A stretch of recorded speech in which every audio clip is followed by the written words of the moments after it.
Ito pa, ka-coffee ha, medyo mabigat-bigat din ito ka-coffee. Si Duque, ang dating sekretary po ng Department of Health, nagsalita na at itinuturo niya ngayon si Digong na nag-utos na i-transfer itong bilyon-bilyon na pondo dyan po sa DBM, kay Lau, kay Yusek Lau, yung tanggapan niya na yan. Si Digong daw po ang nag-utos sa kanya. Yan po ay questionable dahil kinakasuhan, mabigat na kaso ngayon si Duque. Bakit nilang ginawa yan? Panahon ng COVID yan, bakit nyo ginawa yan? Na inilipat ninyo yung pondo na nakabigay sa DOH, bakit yung inilipat sa DBM yan? Sa procurement office na yan ni Yusek Lau. Ayan, medyo malaking question yan, ka-coffee. At umamin na mismo si Duque dyan. Si Digong ang nag-utos. Paano ngayon yan? Nako. DDS, labas. Sige, explain nyo to. Sige, paliwanag nyo ito. Nasa politico.com. Rodi Duterte ordered 47.6 billion pesos ha. Hindi yan milyones ha. Bilyones po pinag-uusapan natin dyan. 47.6 billion transfer for COVID supplies in 2020, sabi ni Duque. Ang nag-utos ay si Digong, sabi ni Duque. So hindi niya desisyon. Ang problema siya yung signatory. Yan ang mahirap dyan, ka-coffee. Wala kang nagawa sa boss mo. Diba? Siya ang hepe ng DOH eh. Iinutusan siya ng nasa taas. Gawa niya ng paraan yan. O hindi lumusot yung paraan na yan. Ngayon, anong mangyayari dyan kay Duque? Siya mananagot yan. O ngayon, nagkanta na siya. Kumanta na siya ngayon. Former Health Secretary Francisco Duque III said that former President Rodrigo Duterte ordered the Department of Health to transfer 47.6 billion pesos to the procurement service of the Department of Budget and Management, o PSDBM, for the purchase of medical supplies at the height of the COVID-19 pandemic in 2020. Inutos po ni Digong, sinabihan niya, DOH, Duque, bibigyan kita ng pera. Yan, DOH, bibigyan kita ng pera. Kasi kayo yung nag-handle itong COVID eh. Pero pag nasa iyo na yung pera, itong 47.6 billion na yan, hindi ikaw gagastos niyan ha. Ibigay mo yan kay Yusek Lau ng PSDBM, silang bahala dyan. Bawal pala yon. During Monday's oversight hearing of the House Committee on Appropriations, sabi po ni ACT Teachers Party List Representative Franz Castro, tinanong niya po si Duque about the controversial transfer of funds. Sinasabi sa atin ni Secretary Duque sa utos ni dating Presidente Duterte ay nagkaroon ng ganito na transfer na 47.6 billion. Tama po ba? Tanong ni Castro. Duque said Duterte made this public in one of our meetings, in a weekly meeting or talk to the people. Ayari, may ebidensya. Recorded yan kasi in-air yan eh. Yung talk to the people ni Digong naka-air yan. Nasa SOCMED yan, makikita mo yan. So clear po yan, 47.6 billion to be transferred to PSDBM, publicly announced by the former President Duterte na matransfer yan, sabi ni Castro. Eh bakit kasi? Hindi na lang kasi originally binigay yung pera sa DBM. Diba? Dinaan pa sa DOH, parang nilinis lang dyan, tapos pumasok din dyan sa DBM.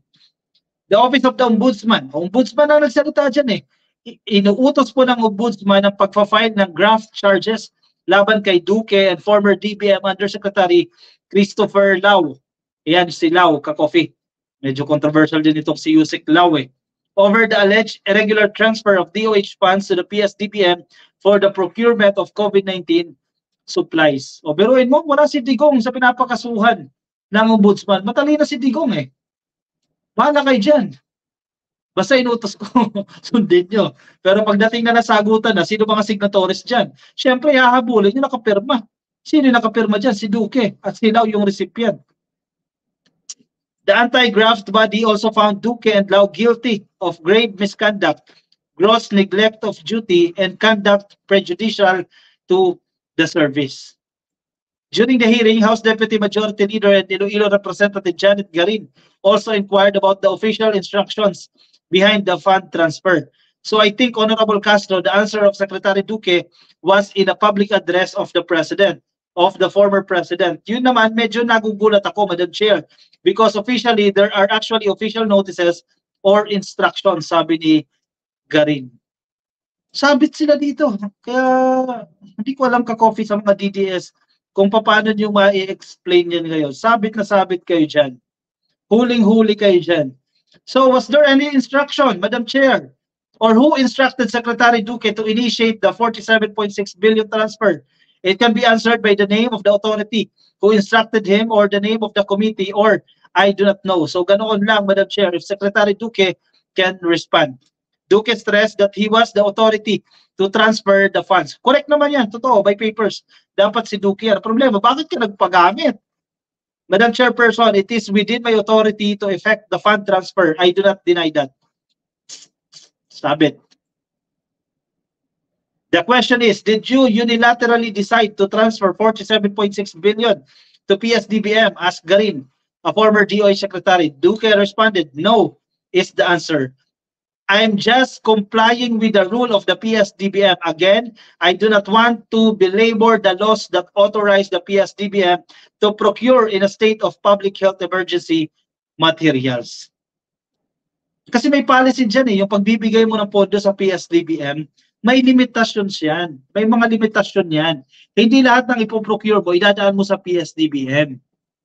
Pili lang yung mga items dyan. At hindi kasama yan yung purchase ng medical supplies na yan para sa COVID-19. Kaya importante maging maingat ka sa gobyerno, lalo na kung ikaw pumipirma, dapat maging maingat ka. Kasi magkabulilyasuhan man, yung mga nag-utos na hindi pumirma, absuelto, ikaw na pumirma, pinadaan na sa'yo, ginawa ka lang dami. Ikaw ang mananagot. O tingnan mo ngayon, sinong mananagot yan?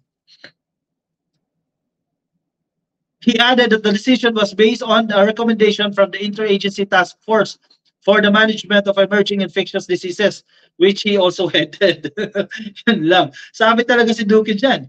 But I would like to reiterate that it is within my authority to effect the transfer because of the public health emergency where there were not enough CSEs or common use supplies and equipment, PPEs or personal protective equipment and other COVID-19 pandemic supplies, sabi ni Duque. Yes, naiintindihan natin yan, pero kailangan mo rin dumaan sa tamang proseso. Kasi tingnan mo yan, nagkabulilyasuhan na. Siyempre, ang ombudsman, ang COA, ang gobyerno, by the book titingin yan eh. Yung mga nagtatrabaho sa gobyerno, familiar kayo dyan. By the book yan. Kaya nga minsan mahaba-haba ang proseso kasi dumadaan sa proseso yan. Tumatagal. Kasi yung red tape ka coffee, hindi mo naman masasabi na laging masama ang red tape. Minsan kasi, sa pamamagitan ng proseso na yan, maiiwasan mo yung pandarambong o yung pagnanakaw sa pondo ng kaban ng bayan. Kasi kung walang filter, walang restrictions, ako, yung daming abusado, yung daming magnanakaw dyan, hindi nagpakasasa na yung mga yan. So we wanted just to make sure, Madam Chairperson, that the lives of our people are protected and that the risks are mitigated from our people, possibly then and at the height of the pandemic that nobody knew about, that would have resulted in the millions of infections and countless deaths to our healthcare workers. Eh, di ko alam kung tatanggapin yung justification na yan ng ombudsman. Mahirap-hirap i-justify yan. Ko, sabit sila dyan. Pero si Duterte, absuelto. Hindi siya pumirma eh.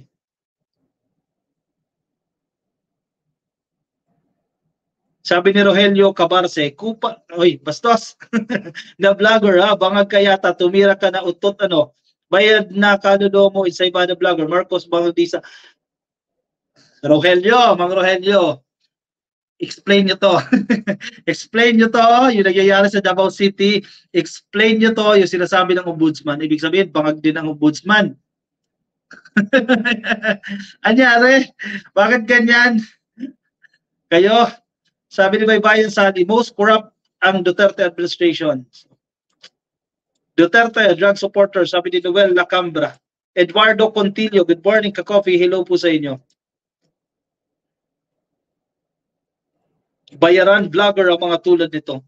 Eh di wow, explain nyo nga ito eh, kayo magpaliwanag yan. O paano nyo papaliwanag ganyan? Baka sabihin nyo, ang ombudsman, nabayaran na naman din ni First Lady dahil pinapakasuhan ng graft si Duque. O, ganyan na narrative nyo dyan eh.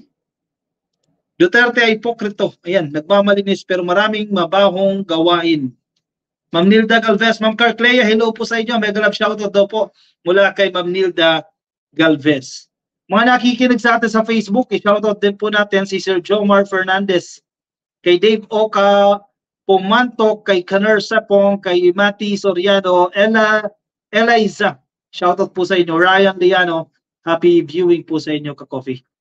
Yung mga nasa Facebook po na nakikinig po sa atin at hindi pa kayo naka-follow sa ating Facebook page, ang Ka-Coffee, Pasoy na lang Ka-Coffee, pa-click lang po ng follow, yan nandiyan sa taas.